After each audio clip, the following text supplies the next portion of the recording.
What's up KG at welcome back sa ating channel. So ngayon, ang ibabalita natin ngayon ay isa sa mga dahilan kung bakit mas maraming mga retail investor, mga datihan ng mga investor na nalulugi, no? So isa to sa mga magagandang lesson na kailangan natin na i-keep in mind lalo-lalo na dito sa crypto space dahil laganap talaga itong mga ganitong klase ng mga scheme na which is kung maririnig ninyo, kung nasusubaybayan ninyo ang ating ibabalita ngayon ay malalaman ninyo na legal naman, may lisensya naman at kilalang tao naman pero still hindi pa rin talaga nakatakas pagdating dun sa pagbagsak ng market or syempre may iba't ibang factors na pwede nating ay consider dito. So hindi na tayo mag-speculate na ni-rug pull or kung ano man, no?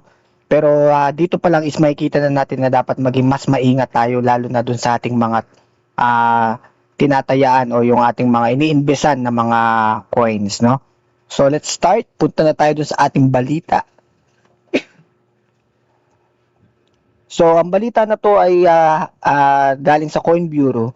Just in Reuters investigations found Trump family made at least 2.3 billion in profit while buyers lost a similar amount across 4 crypto projects. So yung World Liberty Financial, yung WLFI, so naglagay din tayo niyan. So personally ako talaga, bumili ako niyan kasi yan parang magiging exchange dapat, no? At saka dahil naisip ko na sa Donald Trump ang naging isa sa mga founders sa Trump family to.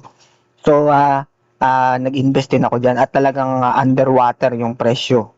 No, talagang luging-lugi ako diyan.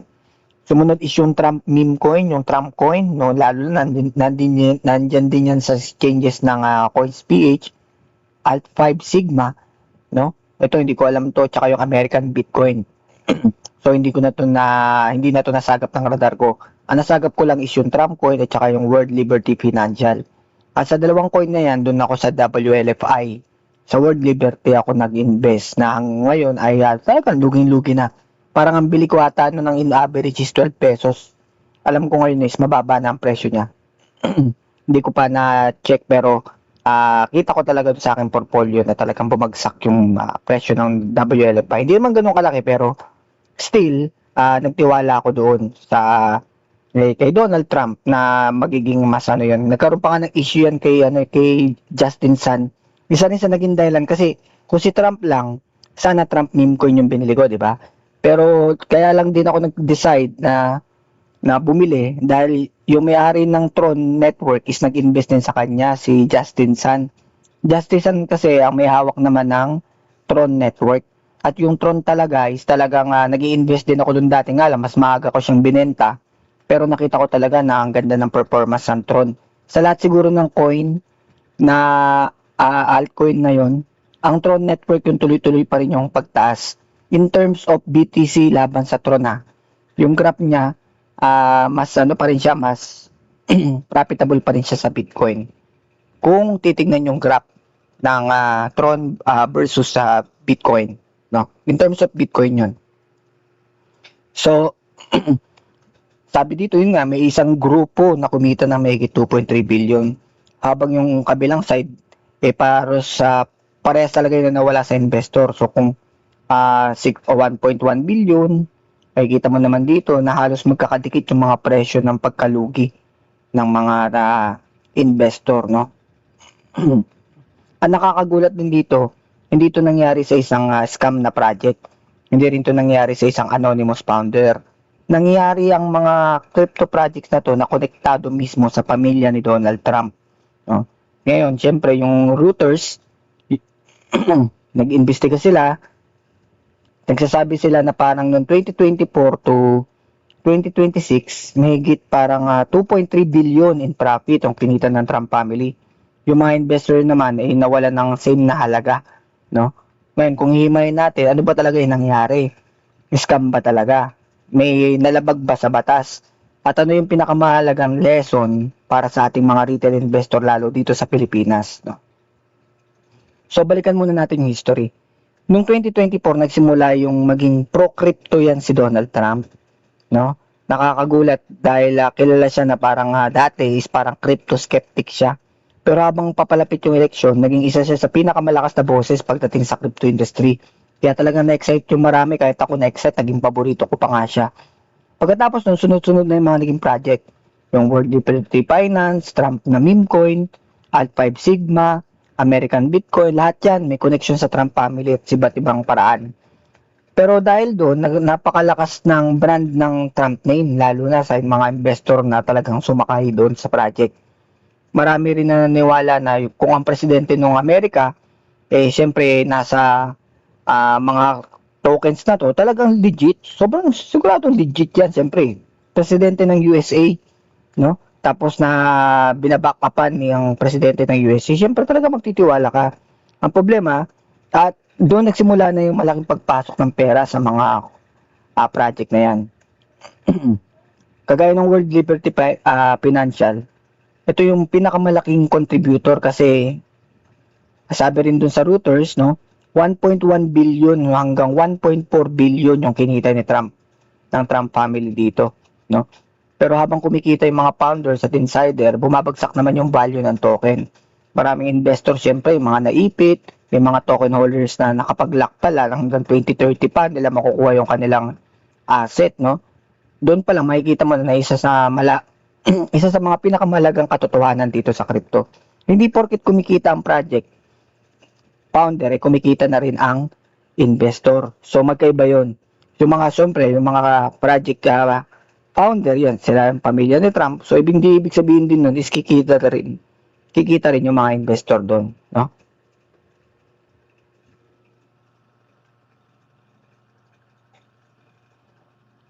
Tapos yung Trump meme coin, yan ang pinakasikat, no? Nung nilabas yan, talagang sobrang hype noon, tandang-tanda ko pa, trending sa social media.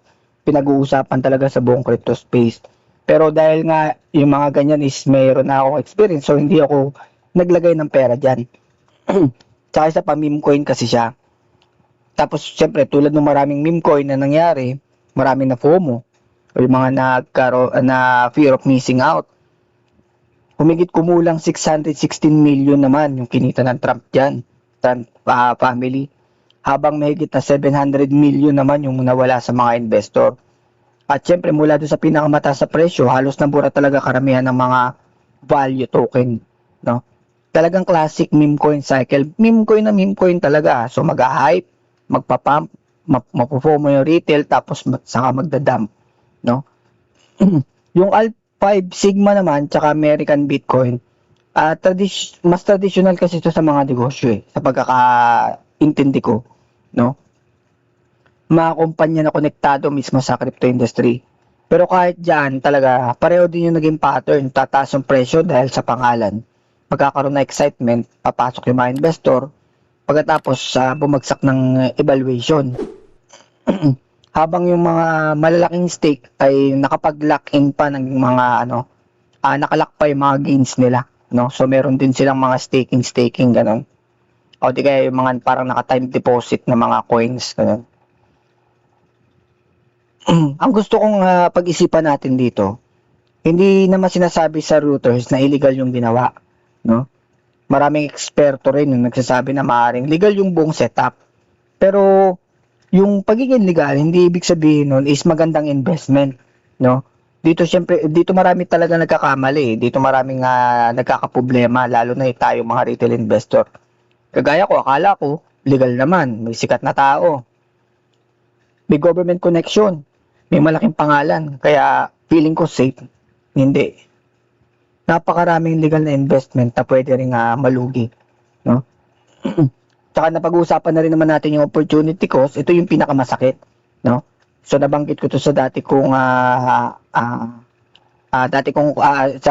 nakaraan kong content, yung opportunity cost, na hindi lang basta yung pera ng investor yung pinag-uusapan dito, yung opportunity cost din. Kunwari, naglagay ako kunwari ng 5,000 pesos sa isang meme coin. Pagkatapos bumagsak ito na 90%. Hindi lang yung 4-5 yung nawala sa akin Nawala rin yung pagkakataon na mailagay ko yung pera sa Bitcoin o di kaya sa S&P 500, kung ano-ano pa, real estate, business, or gawin kong emergency fund. Kaya talagang dobleng epekto, nawala na yung kapital mo, nawala pa yung opportunity. Ito yung hindi nakikita talaga ng maraming tao, no? Hindi porket naka-hold ka ganyan, yung opportunity kasi na sana ginamit mo yung pera sa ibang bagay, so nawawala din yun. So ano ba yung makukuha natin lesson? So ang pinakamalaking lesson para dito, hindi lang naman ito tungkol kay Trump eh. No? So binibigay lang natin na to na example sa ating mga viewers. Nangyayari rin ito sa Pilipinas. Pagka ang mangyayari niyan, palitan mo lang yung pangalan. So hindi si Donald Trump, ibang sikat. O palitan mo lang yung pangalan, palitan mo lang yung influencer ng mga hype. Palitan mo lang yung celebrity. Tapos pareho pa rin yung formula. Sikat na tao, malakas na marketing, mahinang fundamentals, mga retail talaga yung sasalod nun, mga losses na yon, no? Kaya dapat maging mapanuri tayo sa mga lalagyan natin o i-investan natin ng pera. So ano ba yung mga pwede nating gawing tips o mga practical tips para sa mga kagaya natin mga retail investor? Unang-una, so ang naging lesson dito, huwag bumili dahil lang sa pangalan, no? Hindi investment thesis ang mga celebrity, hindi investment thesis yung mga politiko, hindi investment thesis ang mga influencer, no? So dapat kunyari nakikita natin na ay token to ni ganito, token to ng celebrity na ganyan, token. Sigurado ako mauuso yan eh. Hindi ngayon, hindi mo mararamdaman ngayon. 2 to 3 years magkakaroon ng ganyan. Ulit, no? Kung sino mang sikat na artista or businessman, pwedeng si Elon, meron na rin namang si Elon Musk, no? So sa Pilipinas hindi natin alam pero meron din kasing panganib eh pagdating diyan. Mamaya i-discuss din natin 'yan, no? Ang sumunod naman na dapat natin na practical tips ay alamin kung saan kumikita yung mga founders. Kung yung founders ay kumikita lang habang yung token holders ay nalulugi, siyempre red flag na 'yon, no? Tignan din natin yung tokenomics. Una, titingnan natin yung kung sino may hawak, may unlock ba, may insider allocation ba, may vesting period ba. So, kailangan yun, kasama rin yun sa ating mga titignan, lalo na pagka nag-invest tayo. At isa pa, so, huwag mag-all in sa hype. Kung di mo naiintindihan yung project sa loob ng 5 minuto, huwag na huwag ka maglalagay ng pera. Kasi syempre, kung hindi naman natin naiintindihan, bakit tayo bibili ng mga bagay na hindi naman natin naiintindihan kung ano yung binibili natin? At syempre, pinakauli, Bitcoin first mindset. Hindi ko sinasabi ito dahil pro Bitcoin ako. Pero bago ka syempre tumalon sa mga speculative asset, may pagkakasunod-sunod yan. Number 1, natutunan ko, pinaka-importante, emergency fund muna, cash. No? Pangalawa, kung kaya, insurance. Kailangan meron ka munang insurance. Papa-health insurance man yan, kung ano mang insurance. No? Tapos saka ka mag-jump sa Bitcoin. So, binanggit ko na Bitcoin first mindset, pero sa crypto yun. Pero kung gusto mo maging safe, pagdating sa ganito, talagang wala kang sakit ng ulo or di kaya talagang for investment purposes lang. So emergency fund, insurance, tapos Bitcoin. At saka ka lang magkakaroon ng diversified portfolio. Ano yung diversified portfolio? Yun na yung mga altcoin, meme coin, subala ka na kung magkano. Pero siyempre, hindi rin dapat ganun kalaki. Mas maganda makumpleto mo muna yung unang 3 bago ka mag-jump in doon sa mga riskier asset. Saka ka lang maglalaro ng mga high-risk project. No? So ako naman, siyempre, hindi rin naman maiwasan, minsan napapaisip din ako kung bakit nangyayari yun, ano yung dahilan kung bakit, no? So ito naman is, para sa akin, speculation yan. Conspiracy theory ko lang, no? Para bang naglaro lang ang aking utak at naisip ko yung mga ganitong mga reason. So may 3 akong reason na nakikita rito, no? At disclaimer ano lang to mga theory lang ito walang matibay na ebidensya para magpatunay sa mga sasabihin ko. Pero ang unang theory na naiisip ko ay ginamit yung crypto bilang bagong paraan ng political fundraising. No? Kasi alam naman natin once na may mga sikat na, kunyari sa atin may nangyaring ganun, kunyari may isang politiko na sikat, no? At gumawa ng token, so susuportahan niyo ng mga supporters niya.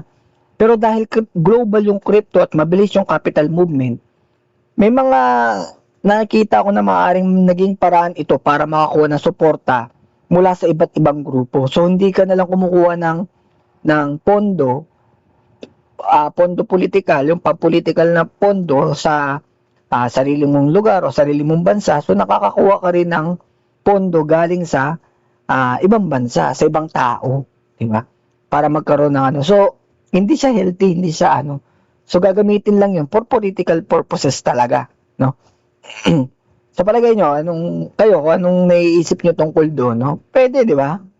Pero siyempre, speculation ko lang naman yun. Hindi naman ako nag-aano na ko-conclude na tama yun. Wala naman ako ebidensya, pero naisip ko lang siya, no? Isa pa sa naiisip ko dito ay ang tunay na produkto dito sa mga inilabas na mga ganitong mga token hindi naman talaga yung token. Yung tunay na produkto dito is yung pangalan mismo ni Trump. Yung branding. Parang sa theory na to, parang token lang yung parang sasakyan. Tapos ang binibili ng investor talaga yung access sa pangalan. So iniisip mo, pumili ako ng Trump token, so holder ako ng isa sa mga coin ni Trump, no? So hindi talaga mismo yung token ang binili mo, kundi yung para bang yung mo na meron kang pagmamay-ari doon sa isa sa mga ni Trump. Parang pride, parang pangalan, no? Para bang kung hindi ka kasama sa grupo na to, wala kang Trump token, so itsapwera ka, wala ka. Hindi ka na talaga sumusuporta. Parang gano'n, no?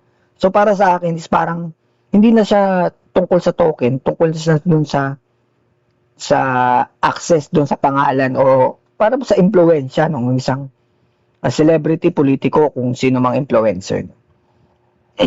Pangatlong theory ko, possible din na blueprint ito ng parang future political finance. O yun.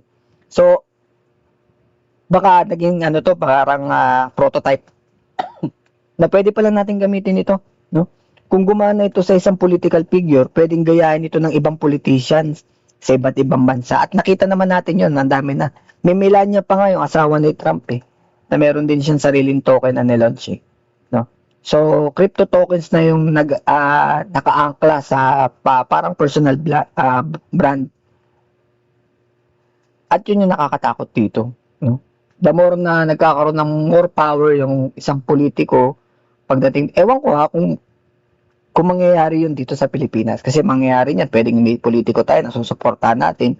Bilang suporta, bibili natin yung token natin sa kanya. Tapos pwedeng gamitin kasi yun as power. No? Siyempre, ang pagbabasihan na lang ng mga tao is, pag mataas ang token ito, ibig sabihin mapagkakatiwalaan talaga ito. Parang ganun, no? Ewan ko kung kaya nyo pang i-refine yung aking conspiracy na naiisip, pero anong masasabi nyo tungkol dun sa ganung klase ng issue na, ewan ko, naglaro lang yung aking utak. Pero disclaimer ulitin ko, ito naman haka-haka lang. Naisip ko lang na pwedeng mangyari yun. Pero ewan natin, siguro, makikita naman natin na itong mga susunod na mga taon kung anong mangyayari. Kung gagamitin pa itong crypto na to for political, which is napaka-dumi na. No? Lalo kung sa Pilipinas gagawin yan. So yun, ang pinakamalaking lesson dito hindi naman talaga tungkol kay Trump. Hindi rin tungkol sa Amerika, hindi rin tungkol sa politika. Ang pinakamalagang lesson dito, kapag ang dahilan mo sa pagbili ng isang token dahil lang sikat yung founder, malamang hindi ka nag-i-invest. No? Nagsusugal ka.